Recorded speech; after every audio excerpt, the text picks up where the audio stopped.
കിസ്റ അനൂഷർവാൻ, ഇറാനിന്റെ ഭരണാധികാരിയായിരുന്ന കിസ്റ, അയാളുടെ വാപ്പ അദ്ദേഹം പഠിക്കുന്ന ചെറിയ കുട്ടിയായിരുന്നപ്പോൾ ഒരു ഉസ്താദിനെ ഏൽപ്പിച്ചിരുന്നു പഠിപ്പിക്കാൻ. ആ ഉസ്താദ് നന്നായിട്ട് പഠിപ്പിച്ചു. ഒരു ദിവസം ഇവനൊരു ഇച്ചിരി കാര്യങ്ങളൊക്കെ മനസ്സിലാക്കേണ്ട പ്രായമായപ്പോ ഒരു വടിയെടുത്തിട്ട് നന്നായി കുഞ്ഞിനെ തല്ലി. അന്ന് വാപ്പയോട് പരാതി പറഞ്ഞില്ല. അധികാരത്തിലേക്ക് എത്തിയപ്പോ വാപ്പയുടെ മരണശേഷം കിസ്റ അനൂഷർവാൻ ഇറാനിന്റെ ഭരണമേറ്റെടുത്തപ്പോ തന്റെ ഗുരുനാഥനെ വിളിച്ചിട്ട് ചോദിച്ചു, അല്ല, എന്നെ അന്ന് പഠിപ്പിക്കുന്ന സമയത്ത് അന്യായമായി നിങ്ങളൊന്ന് അടിച്ചിരുന്നല്ലോ, അതെന്തിനായിരുന്നു നിങ്ങൾ നടിച്ചത് എന്ന് ഇയാളെ ചോദ്യം ചെയ്യാൻ കൊണ്ടുവന്നു.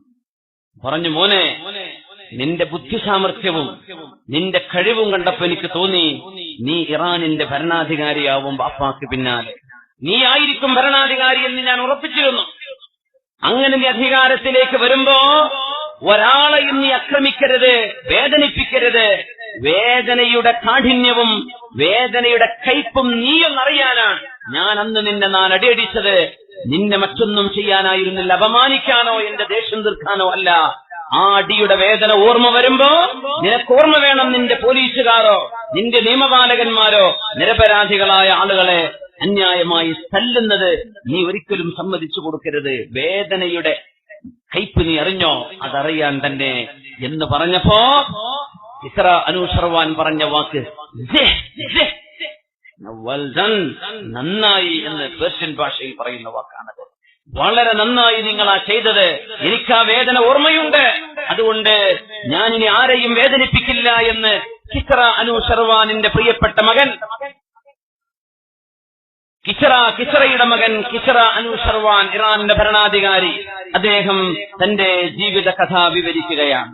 മഹാനായ അനസ് റളിയല്ലാഹു തആല അൻഹു, ഉമർ ഇബ്നുൽ ഖത്താബ് റളിയല്ലാഹു അൻഹുവിന്റെ കാലത്തെ ഒരു കഥ പറയുന്നുണ്ട്. മഹാനായ അമീറുൽ മുഅ്മിനീൻ ഉമർ ഇബ്നുൽ ഖത്താബ് റളിയല്ലാഹു അൻഹു മദീനയിൽ ഇങ്ങനെ വീട്ടുമുറ്റത്ത് ഇരിക്കുമ്പോ ഒരാളിങ്ങനെ ഓടി വരുന്നു. മിസ്രിയാൻ, ഈജിപ്ഷ്യനാണ്. ഈജിപ്തിൽ നിന്ന് ഓടി വരുന്നുണ്ട്. ഓടി വന്നിട്ട് പറയാ, യാ അമീറൽ മുഅ്മിനീൻ ഹാദാ മഖാമുൽ ആഇദ് ബിക്. അമീറുൽ മുഅ്മിനീൻ, നിങ്ങൾ എനിക്ക് അഭയം തരണം, നിങ്ങൾ എനിക്ക് അഭയം തരണം, നിങ്ങൾ എനിക്ക് അഭയം തരണം. ചോദിച്ചു, എന്തു പറ്റി? നിങ്ങളുടെ ഗവർണർ, ഈജിപ്ത് ഭരിക്കുന്ന ഗവർണർ അംർ ഇബ്നുൽ ആസ് റളിയല്ലാഹു അൻഹു, അദ്ദേഹത്തിന്റെ പ്രിയപ്പെട്ട മകനുമൊത്ത് ഞാനൊരു കുതിരയോട്ടം നടത്തുമ്പോ അംർ ഇബ്നുൽ ആസ് റളിയല്ലാഹു അൻഹുവിന്റെ മകന്റെ കുതിരയെ എന്റെ കുതിര തോൽപ്പിച്ചപ്പോ അതിന് ദേഷ്യപ്പെട്ടിട്ട് കുതിരപ്പുറത്തുനിന്ന് ഇറങ്ങി വന്ന് ചാട്ടവാറുകൊണ്ട് എന്റെ ശരീരത്തിൽ തുരുതുര അടിച്ചെന്നെ വേദനിപ്പിച്ചിട്ടുണ്ട്. നിങ്ങളുടെ ഗവർണറുടെ മകൻ, അതുകൊണ്ട് എനിക്ക് നീതി വേണം. അത് ചോദിക്കാൻ ഞാൻ ഇറാഖിലൂടെ മിസ്റിൽ നിന്ന് ഇറാഖ് വഴി ഞാൻ ഇങ്ങ് ഹജാസിലേക്ക് അങ്ങയുടെ മദീനത്തേക്ക് കടന്നു വന്നിരിക്കുകയാണ്. എനിക്ക് അഭയം തരണം, എനിക്ക് അഭയം തരണം, എനിക്ക് അഭയം തരണം. അതേയോ എന്ന് ചോദിച്ചു. അംർ ഇബ്നുൽ ആസിന്റെ മകൻ അവരുടെ കുതിരയെ തോൽപ്പിച്ചതിന്റെ പേരിൽ ദേഷ്യപ്പെട്ടിട്ട് നിങ്ങൾ അടിക്കുകയോ?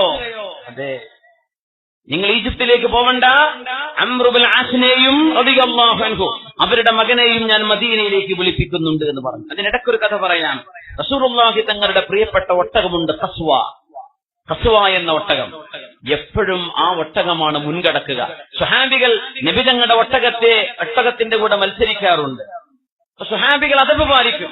നബി തങ്ങളുടെ ഒട്ടകം ജയിച്ചോട്ടെ, നബി തങ്ങളുടെ ഒട്ടകത്തെ തോൽപ്പിക്കണ്ട എന്ന് വിചാരിച്ചിട്ടും അല്ലാതെയും ഹബീബിന്റെ ഒട്ടകത്തെ ഖസ്വ എപ്പോഴും മുന്നിലായിരിക്കും. അങ്ങനെയാണെന്നൊരു അറാബി കടന്നു വന്നത്.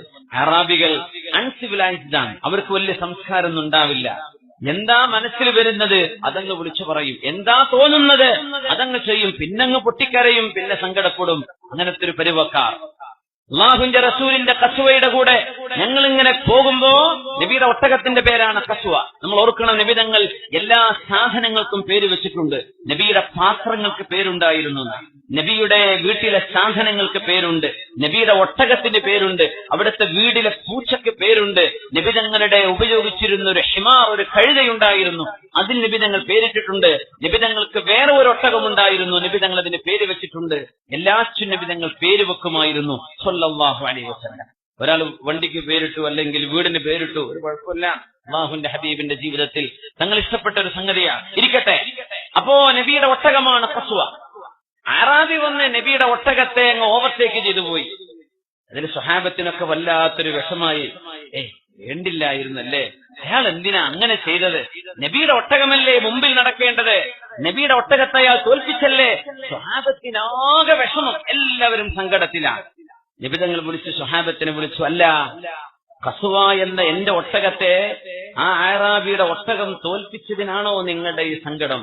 അവര് പറഞ്ഞു, നബിയെ, ഞങ്ങൾക്കൊരു വിഷമം തോന്നി, അങ്ങയുടെ ഒട്ടകം തോൽക്കാറില്ലല്ലോ, അതിനെ ഇയാളിപ്പോ തോൽപ്പിച്ചല്ലോ. ഞങ്ങൾ പറഞ്ഞു, അതൊന്നുമല്ല, ഏതൊരു സാധനവും ഒരുപാട് മുൻകടക്കുമ്പോ ഒന്ന് തോൽക്കുന്നത് സ്വാഭാവികമാണ്. എന്റെ ഖസ്വക്കും അതൊന്ന് അനുഭവിക്കാൻ നല്ലതാണ്, ഇതിലൊന്നും പരിഭവപ്പെടണ്ട എന്ന് കാരുണ്യത്തിന്റെ ഗുരു റസൂലുള്ളാഹി സ്വല്ലല്ലാഹു അലൈഹി വസല്ലം. പ്രതികാരമെടുക്കല്ല നബി തങ്ങൾ പറഞ്ഞു കൊടുക്കാം, ഏതൊരു സാധനവും ഒരുപാട് ഉയർന്നാൽ അതിന്റെ ഒരു താഴ്ചയുണ്ട്. എന്റെ ഖസ്വക്കും സംഭവിച്ചത് അതാണ്. എന്നും മുൻകടക്കുന്ന ഒട്ടകമാണ്, ഇപ്പൊ വയ്യാതെയായി, എന്റെ ഒട്ടകത്തിന് തളർച്ച വന്നു, ഇത് സ്വാഭാവികമാണ്. അങ്ങനെ ഡീൽ ചെയ്യേണ്ട വിഷയമാണ്. അപ്പോഴാണ് മഹാനായ അംർ ഇബ്നുൽ ആസ് റളിയല്ലാഹു അൻഹു, ബഹുമാനപ്പെട്ടവരുടെ ഒരു പള്ളിയുണ്ട് ഈജിപ്തിലെ കൈറോയിൽ, അംർ ഇബ്നുൽ ആസ്, മസ്ജിദ് അംർ ഇബ്നുൽ ആസ്, ഈജിപ്തിലെ ആദ്യത്തെ പള്ളിയാണത്, മസ്ജിദ് അംർ ഇബ്നുൽ ആസ് റളിയല്ലാഹു അൻഹു. ഫുസ്താസ് എന്ന് പറയുന്ന സിറ്റി ഉണ്ടായിരുന്നു, അവിടെ മഹാനവറുടെ ടെന്റ് ഉണ്ടായിരുന്ന സ്ഥലമുണ്ട്. ഈജിപ്തിലേക്ക് ആദ്യം ചെന്ന സഹാബിയും അവിടെ ദഅവത്ത് ചെയ്ത സഹാബിയും അവിടെ ആദ്യം പള്ളി ഉണ്ടാക്കിയതും ഈ മഹാനായ സഹാബിയാണ് അംർ ഇബ്നുൽ ആസ് റളിയല്ലാഹു അൻഹു. ആ പള്ളി ഞങ്ങൾ കണ്ടു, അതിന്റെ അകത്തേക്ക് കയറാൻ സമയം കിട്ടിയില്ല. വളരെ മനോഹരമായ പള്ളിയായതൊന്ന് പുതുക്കി പണിതെടുത്തിട്ടുണ്ട്, കെയ്റോ നഗരത്തിന്റെ ഭാഗമാണ്. അംർ ഇബ്നുൽ ആസ് റളിയല്ലാഹു അൻഹുവാണ് ഈജിപ്തിലേക്ക് നിയോഗിക്കപ്പെട്ടിരുന്ന ഉമർ തങ്ങളുടെ ഖലീഫ. അപ്പോ ഉമർ തങ്ങൾ കത്തെഴുതി, അംർ ഇബ്നുൽ ആസ്, എന്റെ ഈ കത്ത് നിങ്ങൾ കൈപ്പറ്റുന്ന പക്ഷം നിങ്ങളും മകനും ആ വർഷത്തെ ഹജ്ജിന് വന്നിരിക്കണം. ആ വർഷത്തെ ഹജ്ജിന് രണ്ടുപേരും വന്നിരിക്കണം. മഹാനായ അംർ ഇബ്നുൽ ആസ് റളിയല്ലാഹു അൻഹു വരികയാണ്. മോനെയും കുട്ടി കാര്യമൊന്നും പറഞ്ഞു കൊടുത്തില്ല. ആ മിസ്രിയായ ആൾ, ഈജിപ്ഷ്യനായ ആൾ മദീനയിൽ ഉമർ തങ്ങളുടെ കൂടെയാണ്. ഹജ്ജിന്റെ സമയമായി എല്ലാവരും വന്നു. പരിശുദ്ധമായ ഹജ്ജിന്റെ കർമ്മങ്ങളൊക്കെ നിർവഹിച്ചു കഴിഞ്ഞപ്പോ മഹാനായ അംർ ഇബ്നുൽ ആസ് റളിയല്ലാഹു അൻഹുവിനെ വിളിച്ചു. ഉമർ റളിയല്ലാഹു അൻഹു മോനെയും വിളിച്ചു. ആ ഈജിപ്ഷ്യനായ ആളും കൂടെയുണ്ട്. ഹാദാ മഖാമുൽ ആഇദി ബിക് അമീറുൽ മുഅ്മിനീൻ, നിങ്ങൾക്ക് നീതി തരണം, നിങ്ങൾ എനിക്ക് സംരക്ഷണം തരണം എന്ന് പറഞ്ഞ് ഓടി വന്ന് ഈജിപ്തുകാരനായ ചെറുപ്പക്കാരനും അവിടെയുണ്ട്. മഹാനായ ഉമർ റളിയല്ലാഹു അൻഹു ഒന്നുമല്ല പറഞ്ഞത്, ചാട്ടവാറം കൊടുത്തു. ആരുടെ കയ്യിൽ? ഈ ഈജിപ്ഷ്യന്റെ കയ്യിൽ ചാട്ടവാറ് കൊടുത്തു. അപ്പോ അംർ ഇബ്നുൽ ആസ് തങ്ങളുടെ മോൻ തോറ്റപ്പോഴ്, മോനല്ല അയാളുടെ ആ മോന്റെ കുതിര തോറ്റപ്പോഴ് ഇയാൾ അടിച്ചുകൊണ്ട് പറഞ്ഞൊരു വാക്കുണ്ട്, അന ഇബ്നുൽ അക്രമീൻ, മാന്യന്മാരായ ആളുകളുടെ മോനാണ് ഞാൻ. അന ഇബ്നുൽ അക്രമീൻ, നിനക്കറിയില്ല എന്റെ വാഹനത്തെ തോൽപ്പിക്കാൻ പാടില്ല എന്നൊരു ഡയലോഗ്, ആ ഒരു വാചകം അവിടെ ഉപയോഗിച്ചിട്ടുണ്ട്. ഉമർ തങ്ങൾ പറഞ്ഞു, കൊടുക്ക്, ഇബ്നുൽ അക്രമീൻ അടിക്കി എന്ന് പറഞ്ഞു. നിന്നെ എത്രയാണോ അടിച്ചത് കൊടുക്ക് പകരം എന്ന് പറഞ്ഞു. ഇബ്നുൽ അക്രമീൻ, മാന്യന്റെ മോനല്ലേ.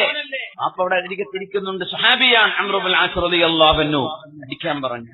ചാട്ടവാറ് കൊണ്ടങ്ങ് അടി തുടങ്ങിയപ്പോ സഹാബികൾ പറയാം, അനുസരങ്ങൾ പറയാ, ആ മകൻ ഇച്ചിരി ഒരു അല്പം അഹങ്കാരം, വാപ്പാന്റെ കയ്യിൽ കൂടെ പൈസ കൊണ്ടാകുമ്പോ ചില മക്കൾക്ക് തോന്നുന്ന ഒരു സ്വഭാവമുണ്ട്. എന്റെ വാപ്പ എങ്ങനെ കഷ്ടപ്പെട്ടുണ്ടാക്കിയതാ നമുക്കറിയില്ല, അതിന്റെ പേരിൽ ഒരു അഹങ്കാരവും പൊങ്ങച്ചവും കാണിക്കുന്നവരുണ്ടാവും. സഹാബികൾ പറയാ, ഞങ്ങൾ കരുതി നന്നായിട്ട് അടി കൊള്ളണമെന്ന്. അയാളങ്ങ് അടിക്കാൻ തുടങ്ങി. അടി തുടങ്ങിയപ്പോ ഞങ്ങൾ പറഞ്ഞു, റബ്ബേ ഇയാളൊന്ന് നിർത്തിയിരുന്നെങ്കിലെന്ന്. ഉമർ തങ്ങൾ ഒന്നും പറഞ്ഞില്ല. അവസാനം അടിച്ചടിച്ച് ചാട്ടവാറുകൊണ്ട് അടിച്ച് എത്രയാണോ അടി കിട്ടിയത് അത്രയും പകരം കൊടുത്തിട്ട് ഇയാൾ തളർന്നിട്ട് പറഞ്ഞു, അമീറുൽ മുഅ്മിനീൻ, എന്നെ എത്രയാണോ ഇവൻ അടിച്ചത് തത്തുല്യമായത് ഞാൻ തിരിച്ചടിച്ചിട്ടുണ്ട് എന്ന് പറഞ്ഞു. ഉമർ റളിയല്ലാഹു അൻഹു പറഞ്ഞു, അമാ വല്ലാഹ്, അല്ലാഹുവിനെ തന്നെയാണ് സത്യം, നിങ്ങളെ എത്രയാണോ ഇയാൾ അടിച്ചത് അതിന് തത്തുല്യമായി അടിക്കുക തന്നെ വേണം.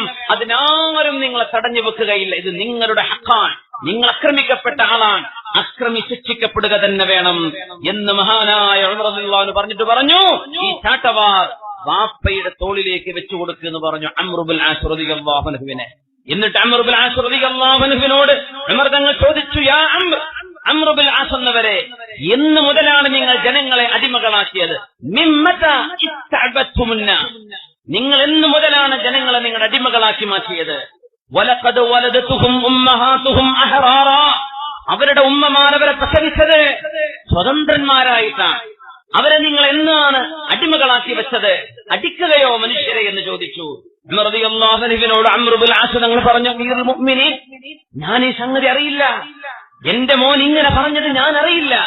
ഈ സംഗതി എന്റെ ചെവിയിൽ എത്തിയിട്ടില്ല. ഞാനിത് അറിഞ്ഞിട്ട് പോലുമില്ലാത്ത സംഗതിയാണ്. എന്റെ മോന് വേണ്ടി ഞാൻ മാപ്പ് ചോദിക്കുന്നു അമീറുൽ മുഅ്മിനീൻ. എന്റെ മോന് നിങ്ങൾ മാപ്പ് കൊടുക്കണേ. ഇയാളോട് മാപ്പ് ചോദിക്കുന്നു.